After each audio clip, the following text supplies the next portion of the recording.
Have you ever noticed how the little things we ignore tend to become the very things that come back to trouble us later? In all my years of caring for older friends, family, and even myself as the decades have passed, I've seen this simple truth show up again and again, especially when it comes to daily hygiene. Not the fancy kind, not the cosmetic rituals sold on TV, but the quiet, essential kind.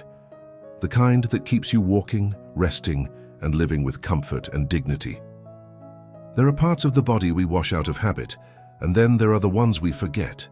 Hidden places that with time start sending signals. Signals we often don't hear until it's too late. And here's the truth.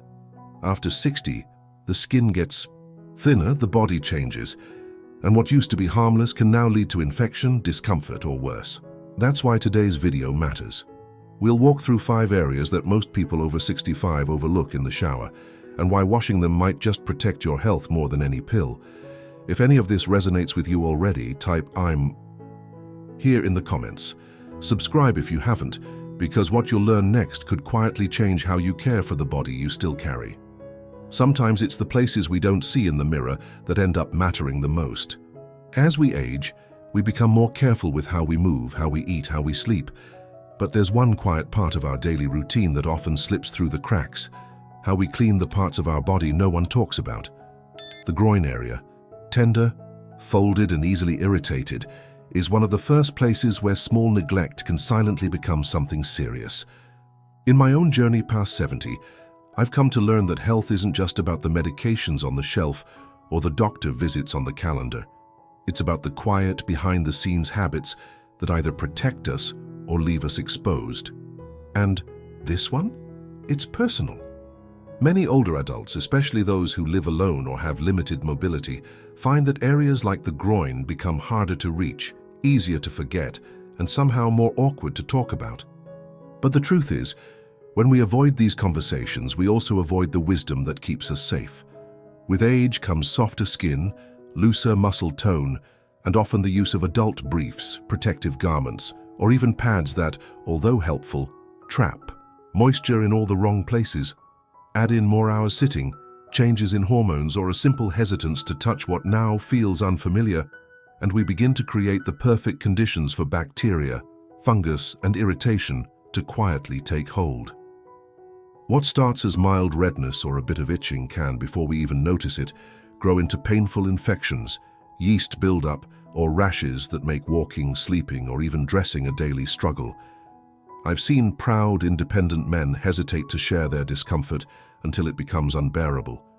I've watched women silently fight a sense of shame over something that was never their fault to begin with, just a natural part of aging, calling for a new kind of care. And it's not just about infection.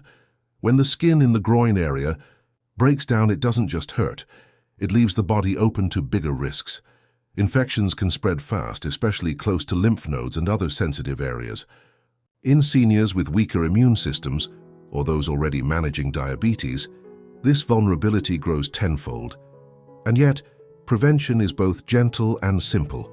It begins with intention. Warm water, mild soap, and the quiet patience to reach between folds, rinse well, and dry thoroughly.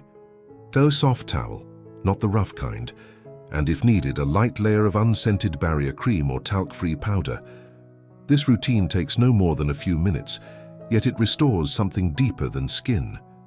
It gives back ease of movement, comfort, at rest, and a sense of self-respect that so many of us forget we still deserve. In a world that often overlooks the quiet needs of older bodies, taking care of your groin is not a matter of vanity. It's a form of self-preservation.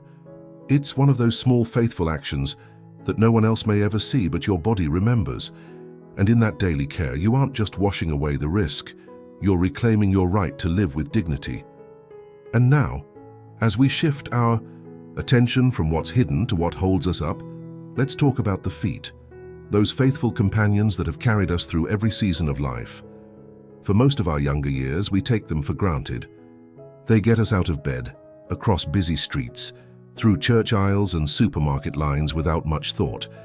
But after 65, the story begins to change. The skin becomes thinner, the circulation weaker, and sometimes without us even realizing it. The very foundation of our independence becomes fragile. The feet are not just body parts, they are silent indicators of our health. Yet in countless households they remain neglected, rinsed quickly in the shower but never truly cared for.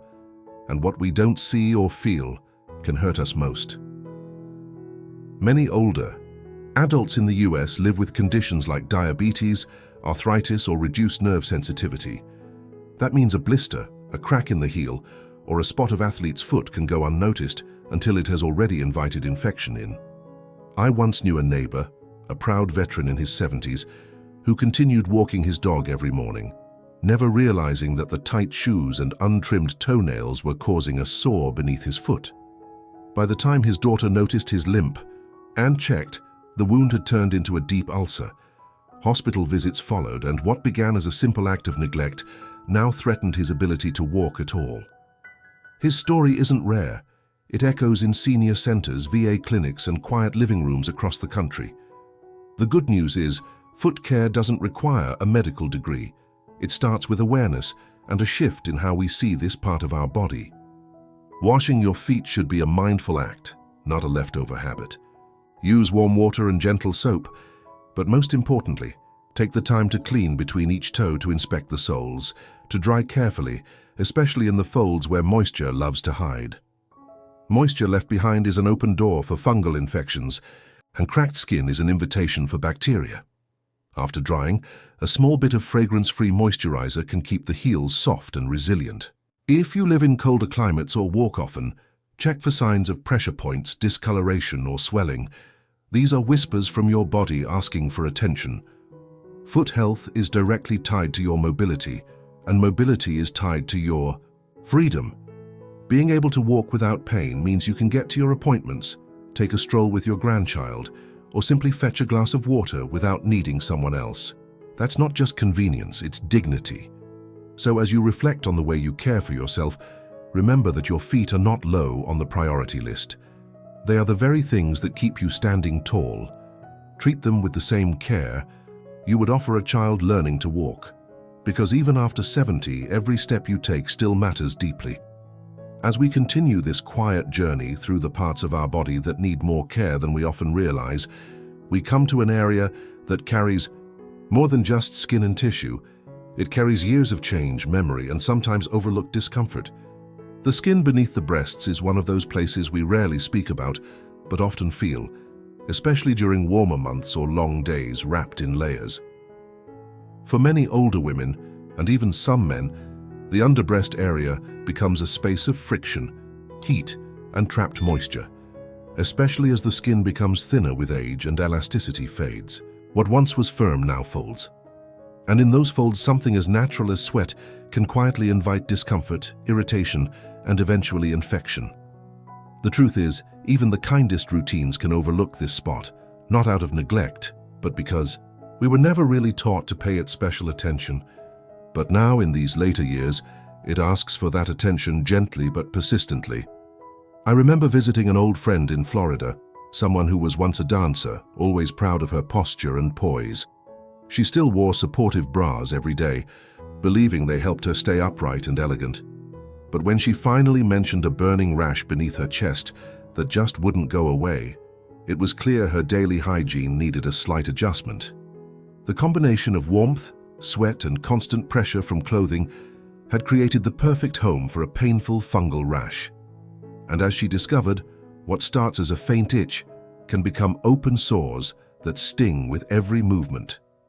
It's a story I've heard more than once told in hushed tones, with a hint of embarrassment that should never have been there to begin with. Because tending to this part of the body isn't vanity. It's not indulgence. It's preventative care. It's self-respect. When left damp, the skin under the breasts becomes a soft target for conditions like intertrigo, a word that sounds clinical but feels very real when it shows up as a red, burning line that steals your comfort. And when we age, healing slows down. What would have disappeared in a few days at 30 can linger for weeks or months at 70, especially if diabetes, lowered immunity, or circulation issues are involved. But there's a kind and simple way forward. After your shower, take a few quiet seconds to gently lift the skin, rinse thoroughly, pat it completely dry, not rushed, not skipped, and if your climate is humid or your skin tends to stay moist, use a bit of unscented powder or cornstarch to help keep the area dry. Choose breathable fabrics when possible, and allow your body to breathe where it needs to most. These are not small acts. They are the kind of careful attention that protects your comfort, your mobility, and your confidence. Because no one should have to live with avoidable pain in a part of the body, so intimately connected to how they move, rest, and feel at home in themselves. And perhaps, just perhaps, the most graceful kind of aging isn't about doing more, but about noticing what matters more than we ever used to. There's something quietly humbling about realizing that even the smallest places on our body can hold the biggest consequences when ignored. As we move gently from the warmth beneath the chest to the center of the torso, we land at a spot so small, so easily overlooked, that many don't think twice about it: the navel. It's not a place we often speak of, and as we grow older, it becomes even less visible, hidden beneath soft folds of skin or tucked beneath the waistbands of elastic pants and medical wraps. But hidden doesn't mean harmless. The truth is, the belly button is more than a scar from birth. It's a little pocket, a quiet space where moisture, dead skin, lint and soap residue can settle in silently. And when it's left unwashed, day after day, it doesn't stay silent for long. I once sat beside a friend who'd recently had abdominal surgery. A proud woman in her 70s, she was diligent with her wound care, but had unknowingly avoided touching her navel out of fear of disrupting nearby sutures. A few weeks later, she began to notice a subtle odor. Nothing strong, but enough to make her uncomfortable. She assumed it was sweat. Then redness followed. By the time she mentioned it to her doctor, an infection had already started. It was something called omphalitis, a word she'd never heard before, yet one that came with real pain and a longer healing time than she ever expected. That experience changed how she viewed her own care, not just the big wounds or visible changes, but the little areas no one talks about. And she's not alone. Many seniors, especially those who have had abdominal surgeries, stomatitis, or simply limited flexibility, end up bypassing the navel altogether during their daily routines, assuming water from the shower is enough. But it's not. Cleaning this small area doesn't require scrubbing or harshness. In fact, it's the gentleness that makes the difference. A warm, damp cloth or cotton swab with mild soap, followed by a careful rinse and thorough drying, is more than sufficient. But the key is presence. You have to notice it, you have to mean it, and perhaps more importantly, you have to know that you're allowed to care for every part of your body, even the parts you haven't thought about in years. Because when moisture lingers, especially in a body over 65, it may heal more slowly and respond differently to bacteria. The risks increase. The skin around the navel, if compromised, can become an entry point for infection that spreads beyond the surface. And just like with the groin or under the breasts, early signs often go unnoticed until they're harder to treat. So if you've gone years without really giving your navel a second thought, let today be a turning point. This small space, once a symbol of your arrival into the world, now asks for a little attention, a little respect, and a moment of stillness. Because in the quiet act of caring for what's often unseen, you're not only protecting your health, you're honoring your whole self. And that truly is a form of elder wisdom many never speak of, but always feel. As we move upward from the parts of the body, often hidden beneath clothing, we arrive at something more visible, yet still easy to neglect: the scalp. For many older adults, especially those with thinning or graying hair, it's tempting to believe that less hair means less need for care. The days of styling and shampoo routines may feel behind us, replaced by shorter cuts, hats for warmth, or sun protection, and the idea that the scalp no longer requires much attention. But beneath every hairline, whether full, sparse, or bare, is skin. And like every other part of your body, this skin continues to age, sweat, and respond to the world around it. The scalp is not just a surface to cover, it's a living, breathing part of your body that quietly communicates its needs, especially as you pass into your 60s, 70s, and beyond. I remember sitting on the porch with a friend in Arizona who had started wearing wide-brimmed hats every day to protect himself from the sun. A good habit, no doubt, but over time he began to complain of itching and flaking he hadn't felt in years. He hadn't used shampoo in weeks, thinking his short hair didn't need it. But the truth was, his scalp had become a trap for sweat, dust and oil, especially in the dry heat where the body tries to protect itself by producing more sebum. What began as a little flake turned into inflammation, and soon enough it affected how he slept, how he felt in social settings, and even how he viewed himself in the mirror. It reminded me how easy it is to disconnect from a part of ourselves simply because it's changed, and how powerful it is to reconnect with it again through something as simple as water, touch, and intention. The scalp, particularly in older adults, contains one of the highest concentrations of sebaceous glands. These oil-producing glands are essential for skin health, but when left unattended, that oil can oxidize, harden, and become a breeding ground for bacteria and irritation. And when circulation slows with age, these issues aren't just uncomfortable, they can become persistent. Scalp health is also tied to mental clarity and emotional calm, as light massage during washing can stimulate lymphatic flow and release built-up tension we don't even realize we're holding. It's not just about keeping clean. It's about honoring the head that holds your thoughts, your memories, your worries, and your hopes through every stage of life. So the next time you step into the shower, don't overlook the top of your head.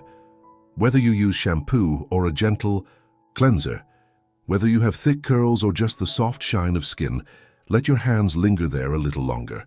Massage gently, rinse thoroughly, dry with care. Because your scalp, like every other part of you, deserves attention, not because it's perfect or pretty, but because it's yours. And every small act of care you offer is a quiet way of saying, I'm still here, I still matter, and I still choose to take care of this life, this body, this moment. What we've explored today may seem simple, just 5 areas of the body that need a little more care, but these quiet habits have the power to protect your health, your comfort, and your independence. As we grow older, aging gracefully isn't about doing more, but noticing more. It's about listening to the signals your body sends and responding with wisdom, not fear. Daily hygiene is not just a routine, it's an act of self-respect, a way to stay connected to your body and all it has carried you through. So as you move forward, remember, the smallest efforts often make the biggest difference. If something today resonated with you or reminded you of a personal lesson or story, I invite you to share it in the comments below. Your experience might help someone else feel seen, supported, and inspired to take better care of themselves. Because at any age, and especially after 65, what you do for your body today shapes how well you live tomorrow.